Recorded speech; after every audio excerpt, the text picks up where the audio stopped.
కూటమి నాయకులు మాది మంచి ప్రభుత్వాన్ని గొప్పగా ఈరోజు చెప్పుకుంటున్నారు. కానీ ప్రజలను అడిగితే ఇది మంచి ప్రభుత్వం కాదు, ముంచే ప్రభుత్వం అని ఘంటాపథంగా చెప్తున్నారు.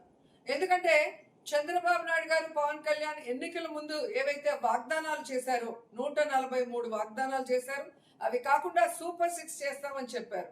కానీ ఈ రోజుటి వరకు అంటే సంవత్సరం అవుతుంటే ఒక్కటంటే ఒక్కటి చేయడానికి వాళ్ళకి మనసు రాలేదు.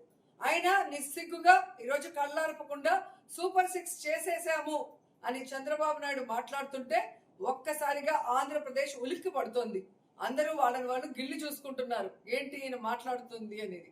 అంటే ఒక్క పథకం కూడా ఇవ్వకుండా, ఒక అభివృద్ధి కూడా చేయకుండా ఎలా ఒక సీఎం పొజిషన్ లో ఉండి ఇంత కళ్ళార్పకుండా అబద్ధం చెప్పగలుగుతున్నాడు అంటే ఆయనకి అబద్ధం చెప్పడం వెన్నతో పెట్టిన విద్య, వెన్నుపోటు పడటం కూడా వెన్నతో పెట్టిన విద్య అని ఈ రాష్ట్ర ప్రజలందరూ కూడా ఈరోజు ముక్త కంఠంతో చెప్తున్నారు.